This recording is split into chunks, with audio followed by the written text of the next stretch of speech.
कसे आहात मित्रांनो? खुश आहात ना? खुश असलंच पाहिजे. मित्रांनो, आपणा सर्वांच्या प्रतिसादामुळे या ठिकाणी आपले सबस्क्राईब वाढत आहेत. तुमच्या सर्वांचं प्रेम हे अशाच प्रकारे राहू द्या. व्हिडिओ आवडल्यानंतर आपण लाईक करत जा. कमेंट बॉक्समध्ये जाऊन कमेंट करत जा. जेणेकरून माझ्यामध्ये नवीन व्हिडिओ बनवण्यासाठी अधिक चांगल्या प्रकारचा उत्साह त्या ठिकाणी संचारेल. मित्रांनो, अजूनही आपण कोणी लाईक केलं नसेल किंवा सबस्क्राईब केलं नसेल तर प्लीज चॅनलला सबस्क्राईब करा, ही माझी आपणा सर्वांना विनंती आहे. मित्रांनो, आपण नवीन विषय त्या ठिकाणी घेऊन येत असतो. आज आपण अशाच संदर्भामधला एक नवीन विषय घेऊन येत आहोत. मित्रांनो, आपलं जनरेशन थोडंसं बदललेलं आहे. म्हणजे आपली एक पिढी होती आणि आताची आपल्यानंतरची पण एक पिढी आहे, ज्यामुळे एक जनरेशन चेंज होत आहे. परंतु या जनरेशनमध्ये एक चांगली गोष्ट घडत आहे.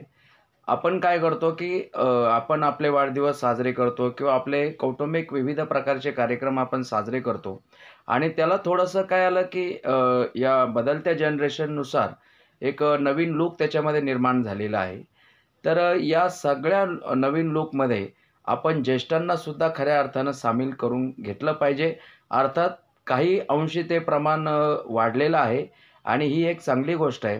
याचं कारण सांगतो, की आपले जे ज्येष्ठ आहेत, म्हणजे आपले आई-वडील असतील किंवा जे आपले आजी-आजोबा असतील, यांच्या कालावधीमध्ये विविध प्रकारचं कार्यक्रम व्हायचे.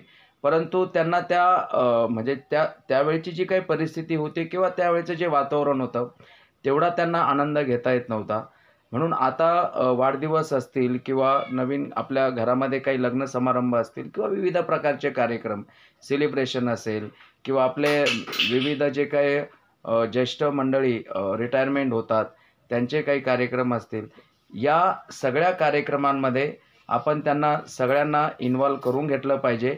जेणेकरून त्यांना त्यांच्या कालावधीमधला जो काही आनंद होता, त्यांच्या परिस्थितीत जो काही त्यांना आनंद घेता येत नव्हता, तो आनंद आपल्या या जनरेशनमध्ये त्यांना निश्चित घेता येईल. त्यामुळे काय होईल, की त्यांच्या मनामध्ये सुद्धा एक आदराचं स्थान निर्माण होईल.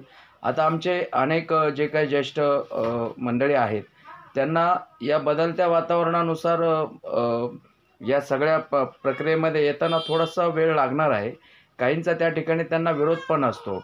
पण आपल्याला या सगळ्यांची मानसिकता बरोबर घेऊन, त्यांचं सगळ्यांची समजूत घालून त्यांना आपल्या जनरेशनमध्ये इन्व्हॉल्व करणं, हे आजच्या दृष्टीने खूप महत्त्वाचं आहे. आणि आपले असे भरपूर काही ज्येष्ठ मंडळी आहेत, की ज्यांना या सगळ्या याच्यामध्ये त्यांना यायचं असतं. आपल्याबरोबर विविध प्रोग्राममध्ये त्यांना आनंद घ्यायचा असतो आणि त्यांना काय होतं, की मग ते आपल्याकडून काही अंशी त्यांना त्या गोष्टी होत नाहीत. त्यामुळे ते त्या ठिकाणी येण्यास थोडंसं कचरतात.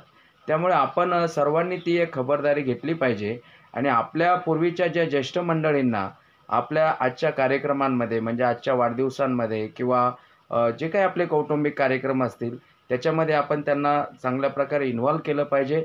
आणि त्यांना जर मित्रांनो इन्व्हॉल्व केलं, तर ते जे त्यांचा जो आनंद घेण्यास ते कुठे म्हणजे त्यांना तो मिळाला नसेल, तर तो आज त्यांना निश्चित मिळेल आणि त्यांच्या मनामध्ये एक समाधान निर्माण होईल.